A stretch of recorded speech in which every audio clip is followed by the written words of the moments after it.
자, 제 뒤로 보이는 저런 높은 산은 아니고요. 언덕 정도로 생각하시면 되는데요. 산 위에 오르신 예수님께서 팔복을 시작으로 산상수훈을 가르칩니다. 이것이 마태복음 5장에서 7장의 내용입니다.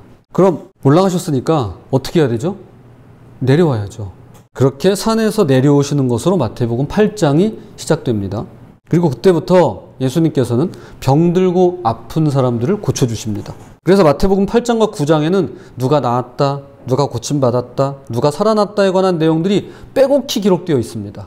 가장 먼저 나병 환자가 깨끗해지고 백부장 하인이 낫고요. 베드로의 장모가 열병에서 회복됩니다. 그런데 갑자기 느닷없이 기적과는 전혀 관계없어 보이는 서기관이라고 하는 사람이 예수님을 따르겠다고 나섭니다. 곧이어 제자 중 하나가 돌아가신 아버지 장사를 지내고 오겠다는 이야기가 나옵니다. 그리고 또 언제 그랬냐는 듯이 기적들이 이어집니다. 풍랑이 잔잔해지고 귀신 들린 자들이 고침을 받고 돼지떼가 물살하고, 그러니까 기적이 나오고 갑자기 제자 이야기가 등장하고 다시 기적이 계속됩니다. 이게 8장입니다. 제가 이렇게 구조를 말씀드리는 이유가 있습니다. 그런데 9장에서도 이러한 패턴이 보입니다. 누워서 지내던 중풍병자가 예수님을 만나 기적같이 일어나게 됩니다. 그런데 갑자기 제자에 관한 이야기가 불쑥 등장합니다. 그게 오늘 본문이에요. 그리고 또 언제 그랬냐는 듯이 12년 혈루병 앓은 여인이 낫고 죽은 관리의 딸이 살아나고 맹인들이 보게 되고 말 못하는 자가 말하는 기적들이 이어집니다. 그러니까 8장과 9장에서 동일한 패턴이 보이죠. 먼저 기적이 일어나고 갑자기 제자 이야기가 등장하고 또 언제 그랬냐는 듯이 기적이 이어지는 것입니다. 이게 패턴이에요. 그럼 여러분, 이거 이상하지 않으세요? 저만 이상한가요? 목사님, 뭐가 이상해요? 그냥 말씀에 적혀 있으니까 그런가 보다 하고 믿으면 되죠. 여러분, 제가 안 믿겠다는 게 아니라 이런 겁니다. 잘 들어보세요. 이거 말장난 같은데 이거 말장난 아니에요. 따지지 않으면 따르지 못합니다. 잘 들어보세요. 따지지 않으면 따르지 못해요. 제대로 따져보지 않고는 제대로 따라가지 않게 됩니다. 예를 들어 볼게요. 수학이라는 게 그래요. 따져서 풀어야 돼요. 마이너스 플러스 요거 하나 따지지 않으면요, 제대로 못 따라가요. 똑같아요. 그러니까 따지지 않으면 따를 수 없어요. 제대로 따지지 않으면 제대로 따르지 못합니다. 그게 안 돼요. 그러니까 이건 제 얘기가 아니라 예수님 말씀입니다. 따져보고 따라라. 저는 여러분이 물어보고 따져보면서 주님 따랐으면 좋겠어요. 그래야 제대로 따를 수 있으니까요. 그럼 도대체 왜 기적들 한복판에 기적이 계속되고 있는데 왜 그 중간에 이 제자에 관한 이야기가 끼어 있는 걸까요? 물론 기적이 이상할 수도 있습니다. 기적을 믿기는 쉽지 않으니까요. 하지만 예수님께 적대적인 태도를 보이고 심지어 죽이려고 하는 자들조차도 예수님의 기적만큼은 믿었습니다. 너가 기적을 행했네?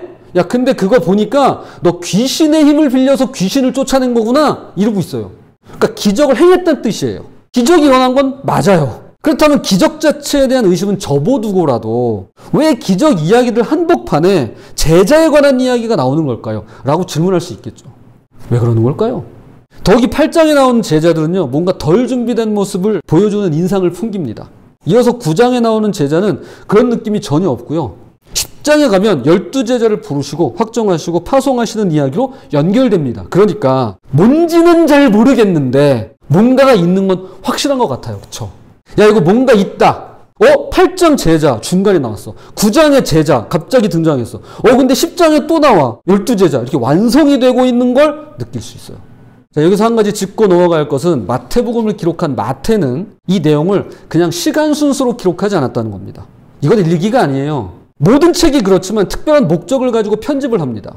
기적과 제자도를 번갈아 배치하면서 우리에게 어떤 중요한 메시지를 전하고 있는 것 같아요. 오늘 본문을 통해 두 가지로 함께 살펴보도록 하겠습니다. 그럼 말씀 속으로 고고! 먼저 마태복음 8장으로 가보겠습니다. 8장 19절입니다. 한 서기관이 나와 예수께 아뢰되 선생님이여 어디로 가시든지 저는 따르리이다. 어디로 가시든 예수님을 따르겠습니다. 훌륭한 제자의 훌륭한 고백으로 들립니다. 그런데 예수님께서 그 다음에 이런 말씀을 하십니다. 마태복음 8장 20절 예수께서 이르시되 여우도 굴이 있고 공중에 새도 거처가 있으되 인자는 머리 둘 곳이 없다 하시더라. 예수님은 왜 이런 말씀을 하시는 걸까요? 물론 예수님의 속마음을 완벽하게 읽어내기는 어렵습니다. 만 어느 정도 유추해 볼 수는 있을 것 같아요. 그래, 어려운 결정을 내렸구나. 고맙다. 우리 하나님 나라를 위해 함께 힘을 합쳐보자꾸나. 여러분, 이래야지 자연스럽지 않을까요? 저 어디든 따를게요! 이러고 나왔는데, 아, 고마워. 그래, 우리 같이 한번 하나님 나라 위해서 열심히 살아보자꾸나. 이렇게 이야기하는 게 보통 자연스러울 것 같은데, 이거 이상해요. 혹시 예수님 보시기에 뭔가 석연치 않은 구석이 있는 건 아닐까요? 실제로 예수님은 말하는 상대방의 생각을 읽으시고 마음의 동기를 보십니다. 마태복음 9장 4절입니다.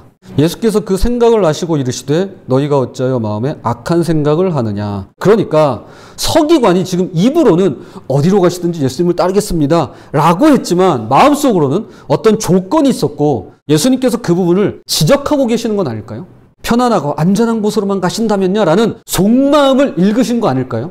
곧이어 제자 중 한 사람이 예수님께 말합니다. 주여, 먼저 가서 아버지를 장사하게 허락하옵소서. 이거야말로 일리 있는 말이죠. 효도는 당연한 일입니다. 그런데 예수님께서 다음과 같이 말씀하십니다. 마태복음 8장 22절입니다. 예수께서 이르시되 죽은 자들이 그들의 죽은 자들을 장사하게 하고 너는 나를 따르라 하시니라. 이 경우 만약에 주님께서 속마음을 꿰뚫어 보시고 마음의 동기를 정확히 아는 게 틀림없다면 이 제자는 예수님을 유보적으로 따르려 했을 것입니다. 즉 나중에 시간 되면 조건이 맞으면 먼저 이것부터 하고 상황이 다 정리된 뒤에 따르겠습니다 라고 말이죠. 이게 되게 익숙한 표현이죠. 이것이 마태복음 8장에서 기적과 기적 사이에 한중간에 갑자기 등장하는 제자도에 관한 말씀입니다.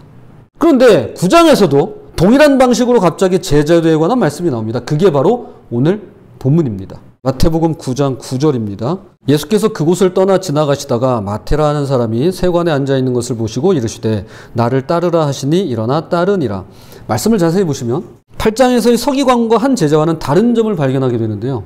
편안함과 안락함이라는 조건도 나중에 시간 나면이라는 유보도 없습니다. 다만 일어나 따르니라가 전부입니다. 그런데 여기서 놓치지 말아야 할 내용이 있습니다. 예수님을 따르겠다고 나선 이 사람이 누구냐면 바로 이 글을 기록한 세리 마태 자신이라는 사실입니다. 지금 자기가 이 내용을 쓴 거예요. 근데 기적과 기적 한복판에 그걸 쓴 거라고요.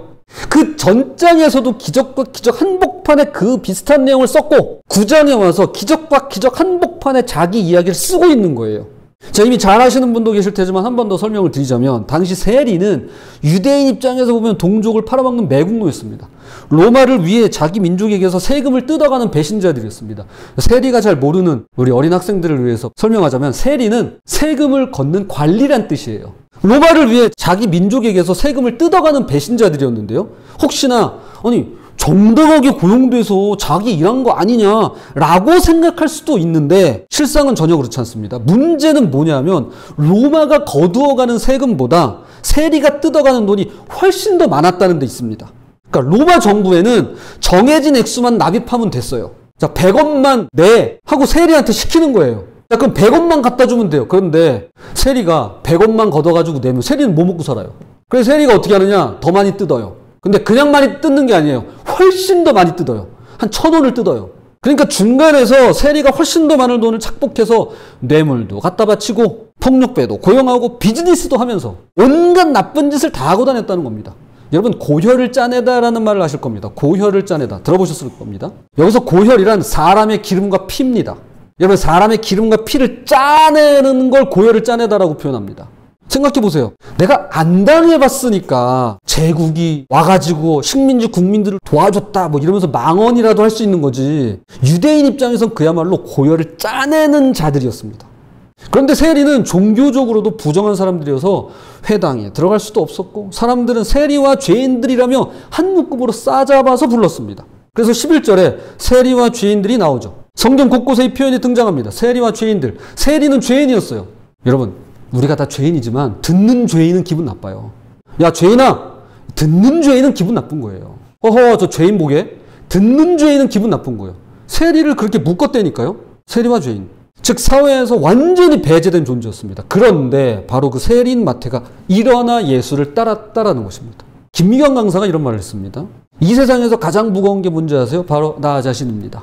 내 몸을 움직이는 것만큼 어렵고 힘들고 귀찮고 하기 싫은 일이 없어요 라고 말이죠. 정말 그래요. 내 몸이 가장 무거워요. 내가 제일 무거워요. 나 자신이 가장 무겁습니다. 그런데 마태는 세상에서 가장 무거운 자신의 몸을 일으켜 예수님을 따랐던 것입니다. 그는 누구보다도 어렵고 복잡한 처지에 있었지만 예수님의 말씀 한마디에 일어나 따랐던 겁니다. 안정된 수입원을 포기하고 그야말로 모든 걸 내려놓고 말이죠. 더 놀라운 건 이겁니다. 8장에서 보았듯이 종교 지도자인 서기관은 조건부로 따르려고 했었고 이미 제자였던 사람조차도 유보적으로 따르려고 했는데 사회에서 가장 멸시받는 세리가 즉시 순종했다는 사실입니다. 교우 여러분, 이게 바로 기적 아닐까요? 이게 진짜 기적 아닐까요? 자기를 부인하고 십자가를 지고 예수님을 따르겠다고 나서는 거. 특히나 가장 복잡한 처지에 있던 사람이 가장 단순하게 순종하는 것, 이거야말로 진짜 기적 아닐까요? 그러므로 첫째, 제자가 되는 것이 기적입니다. 8장과 9장에서 바다의 풍랑이 예수님 말씀 한마디에 잠잠해지는 것도 기적입니다. 만 세상에서 가장 무거운 내 몸과 마음을 일으켜 예수님을 따라 나서는 것이야말로 진짜 기적인 것입니다. 나병이 낫고 중풍병이 낫고 눈을 뜨고 입이 열리고 귀신이 떠나가는 것도 기적이지만 죄인이 회개하고 제자가 되는 것이야말로 진짜 기적인 것입니다. 심지어 죽은 자가 살아나는 것도 기적이지만 영적으로 죽었던 자가 예수님을 따라 새 생명을 얻어 새 삶을 사는 것이야말로 진짜 기적이라고 할 수 있는 것입니다. 그래서 마태복음의 저자인 세리 마태가 기적 이야기들 한가운데 자신의 이야기를 배치하고 있는 것 아닐까요? 여러분, 이게 진짜 기적이에요. 이게 진짜 기적이에요. 이게 바로 저한테 일어난 기적이에요. 수많은 기적과 기적 사이에서 진짜 기적은 바로 나 같은 세리가 제자 된 것입니다. 라고 말이죠. 교우 여러분, 나 같은 인간이 제자가 되어 예수님을 믿고 따르는 것이야말로 진짜 기적입니다. 목사님 왜 그러세요? 제가 어때서요? 내가 진짜 죄인인지를 깨닫지 못하면 주님은 필요하지 않습니다. 내가 죄인인 걸 깨달은 사람만 주님을 필요로 합니다. 내가 얼마나 천박하고 형편없는지 아는 사람만 주님을 따를 수 있어요. 그게 세리인 마태가 보여주는 제자도예요. 내가 이만큼 형편없어. 그래서 나한테는 그분밖에 없어. 난 그분을 따라가는 것밖에는 방법이 없었어. 그 얘기를 하고 있는 겁니다. 날마다 기적을 사는 우리가 되었으면 좋겠습니다. 주님을 따르는 우리가 되었으면 좋겠습니다. 그런데 기적이 여기서 끝나지 않습니다. 마태가 일어났다는 것도 깜짝 놀리지만 그 다음 절을 보겠습니다. 마태복음 9장 10절입니다. 예수께서 마태의 집에서 앉아 음식을 잡수실 때에 많은 세리와 죄인들이 와서 예수와 그의 제자들과 함께 앉았더니 당시는 사회적 계층이 뚜렷하게 나누어져 있었습니다. 그래서 누군가와 함께 식사한다는 것은 단순히 배를 채우는 일이 아니었습니다. 함께 앉은 상대를 동등한 관계로 친밀한 공동체의 구성원으로 인정한다는 의미가 있었습니다. 그럼 지금 누가 누구랑 함께 앉아 있나요? 예수님과 제자들이 함께 앉아 있고요. 그리고 많은 세리와 죄인들이 함께 앉아 있습니다. 즉 동등한 관계임을 보여주고 있는 것입니다. 한번 생각해 봅시다. 사회에서 가장 멸시받던 사람들이, 매국노라고 손가락질 받던 사람들이, 회당에는 들어오기조차 거부당하는 사람들이 예수님과 한 상에서 음식을 나누고 있습니다. 상상하기 힘든 광경이죠. 지금 마태는 이 은혜를 혼자만 받아 누리는 게 아니었습니다. 자신과 같은 처지에 있는 세리와 죄인들을 데려와 함께 나누고 있는 것입니다. 이복에 자네들도 이분을 만나봐야 해. 그리고 놀라운 은혜를 경험해. 그러면 삶이 바뀌게 될 거야. 라는 마음으로 말이죠. 아니나 다를까 이런 일이 있는데 어떻게 사람들이 고운 눈으로 보겠습니까? 문제가 생깁니다. 마태복음 9장 11절입니다. 바리새인들이 보고 그의 제자들에게 이르되 어찌하여 너희 선생은 세리와 죄인들과 함께 잡수시느냐. 바리새인들이 발끈하며 나선 것이었습니다. 이들은 당시 종교적 엘리트들이었습니다. 율법을 철저히 지키고 자신들은 의롭다고 생각하는 사람들이었습니다. 그런데 예수가 세리와 죄인들과 함께 식사하는 걸 보고는 도저히 참을 수가 없는 것이었습니다. 그래서 사이다 발언을 합니다. 그 당시엔 사이다 발언이었겠죠. 여러분, 이거 조심하셔야 됩니다. 아무리 내 생각이 옳고 아는 게 많다고 도저히 참지 못해서 한마디 할 때가 있는데요. 여러분, 이거 조심해야 됩니다. 특히 저 같은 목회자가 제가 넘어가기 쉬운 유혹이에요. 여러분, 이거 정말 조심하셔야 됩니다.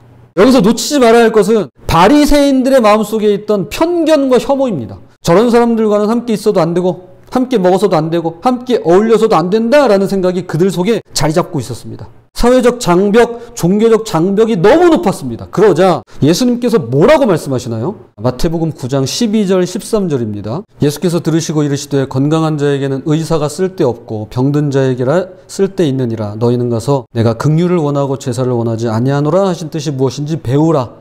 나는 의인을 부르러 온 것이 아니요 죄인을 부르러 왔노라 하시니라.